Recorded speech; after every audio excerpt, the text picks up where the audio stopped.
Aposto que você fica se corroendo de vontade de estourar aquela bolinha que aparece no pé, na mão ou em qualquer parte do corpo. Tá pensando que engana alguém? Para com isso. Eu mesmo acabo estourando às vezes. Aquela sensação de arrancar a pelinha, então... E se eu te contar que não estamos certos em estourar essa pequena, digamos assim, protuberância? E nem se for grande, vale lembrar. Isso porque aquela abertura feita após estourar a bolha é uma porta perfeita para a entrada de bactérias. E quando você menos perceber, pegou uma infecção. E olha, não são só exercícios, uma micose ou queimadura que causam aquelas bolhas, não. Eu sou Ivan Lima e aqui vou responder uma das perguntas enviadas por vocês nos comentários. Aproveite esse momento para deixar o like e se inscrever no canal. Bom, quando falamos em bolha, acredite ou não, é um assunto que dá muito pano para manga.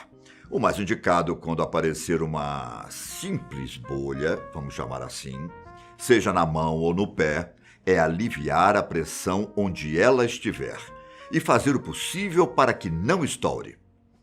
Dentro de alguns dias, ela vai acabar desaparecendo sozinha.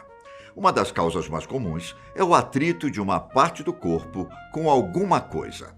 E quando eu digo coisa, quero dizer uma roupa, um objeto externo.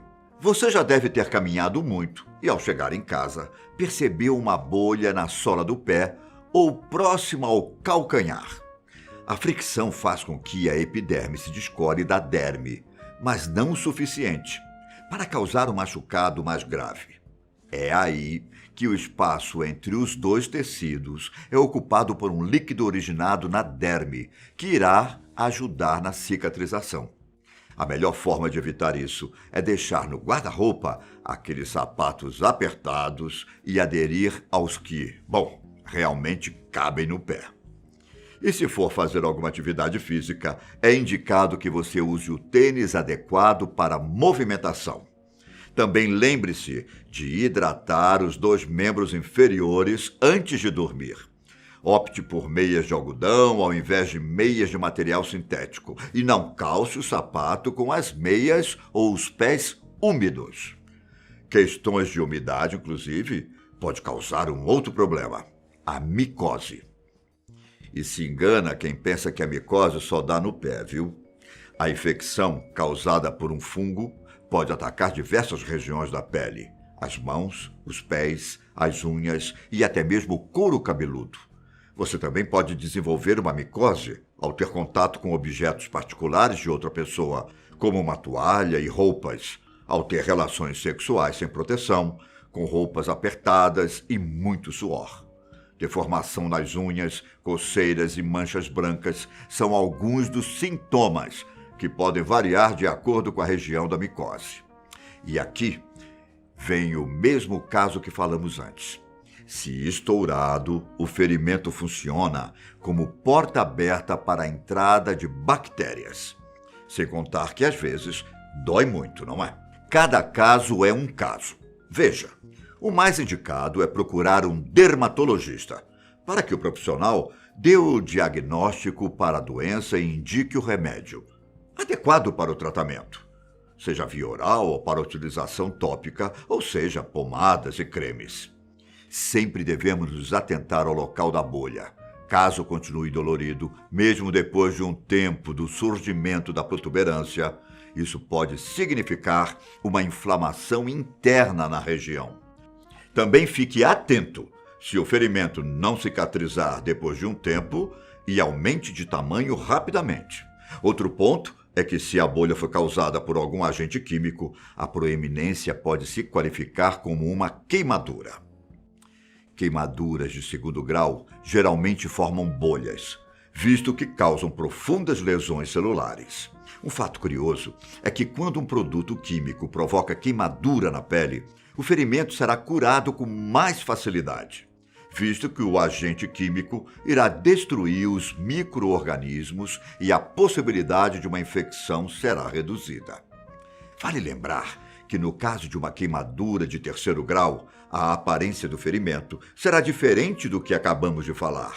Enquanto a de 2º grau atinge a derme, a de 3º é quase como a junção dos 2 níveis anteriores, atingindo os tecidos mais profundos e deixando a pele carbonizada.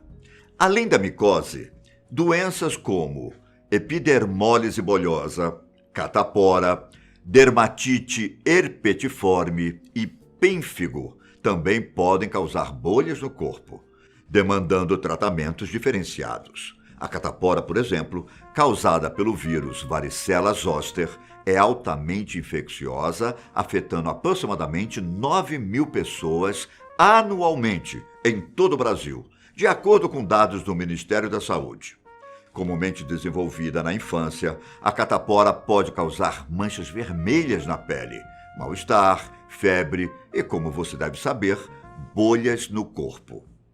Você já deve ter ouvido alguém dizer para tomar cuidado e não estourar as bolhas da catapora, não é? Se você já teve, aposto até que precisou tomar banho com um líquido roxo. Trata-se de permanganato de potássio, um medicamento muito usado para problemas de pele, que também inclui coceiras, bactérias e fungos. Mesmo sendo eficaz, você só deve usar sob prescrição médica. Bom, é contraindicado estourar as bolhas da catapora porque elas podem formar uma pequena ferida e talvez deixe uma marca na pele. É comum que a pessoa desenvolva anticorpos contra a varicela zoster. Daí a razão para que a gente só pegue catapora uma vez na vida. Caso o vírus seja reativado, é provável que cause a doença herpes zoster, em que pequenas bolhas se formam em alguma parte do corpo humano, causando dor, sensibilidade e queimação. Enquanto a catapora é extremamente comum, a pênfigo, conhecida como fogo selvagem, em que a pessoa também desenvolve bolhas no corpo, pode ser considerada relativamente rara. A enfermidade é autoimune, ou seja, causada pelo sistema imunológico da pessoa e sem a possibilidade de contágio. Além da pele, o que configura pênfigo foliáceo, algumas regiões mucosas como a garganta, nariz, olhos, genitálias e a boca também podem ser atingidas pela doença. Nestes últimos casos, trata-se do pênfigo vulgar. Estouradas depois de horas ou dias, as bolhas se formam quando os anticorpos atingem algumas estruturas da pele, responsáveis por manter as células unidas, e ocorre a passagem de líquido. Corticosteroides e remédios imunossupressores são usados no tratamento. Seguindo o fio da meada, a dermatite herpetiforme, também autoimune, causa a formação de grupos com pequenas bolhas nos joelhos, cotovelos, lombar, atrás da cabeça, nas nádegas e até no pescoço ou no rosto.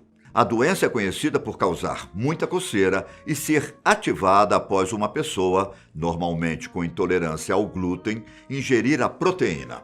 Como sempre, é indicado ir ao dermatologista para o diagnóstico e tratamento, que geralmente envolve a interrupção do consumo de glúten e o uso de medicamentos para aliviar a coceira.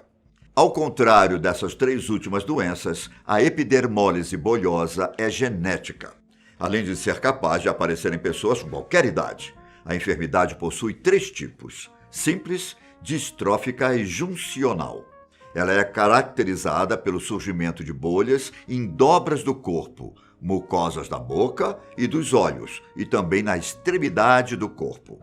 A epidermólise bolhosa ocorre quando camadas de pele mais frágeis, já sem uma forte aderência, se distanciam por conta de alguma pressão ou atrito, formando bolhas com maior facilidade.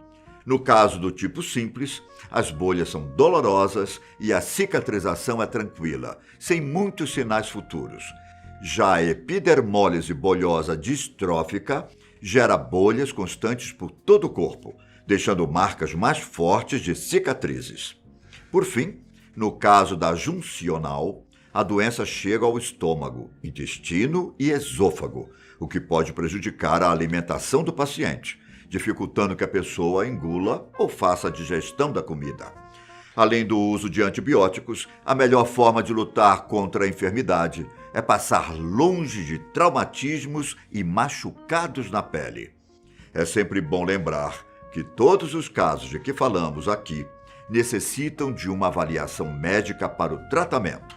Em caso da bolha, independente da doença ou situação, ter o diâmetro maior de 5 centímetros, estar vermelha além da borda, conter grande quantidade de pus, ter a crosta amarela e causar febre, não deixe para depois e vá ao médico imediatamente. Pessoas com diabetes também devem atentar ao surgimento de bolhas no corpo, mais especificamente nas mãos, braços, pernas e nos pés. Veja, ainda que raras, as chamadas bolhas diabéticas merecem atenção, por poderem gerar infecções secundárias e sintomas que vão desde febre e dor até inchaço e pele irritada. As bolhas podem chegar a 15 centímetros de diâmetro, normalmente com um formato irregular e agrupadas em determinada região. Para evitar a situação, a pessoa deve se atentar a alguns hábitos e à própria situação do organismo. No geral, homens são mais propensos a desenvolver esse tipo de bolha do que mulheres. Quem também não estiver com os níveis de açúcar controlados pode perceber o surgimento da protuberância, assim como um paciente com doença arterial periférica ou com neuropatia diabética. Elas podem desaparecer sozinhas de 2 a 5 semanas, e o paciente também pode usar uma pomada para amenizar a coceira e fazer um curativo com o objetivo de evitar que elas estourem. Pedir para que um médico drene o líquido também é um bom caminho. Por hoje é só, pessoal. Agora você já é um expert no surgimento de bolhas. Me despeço aqui e até o próximo vídeo. Tchau!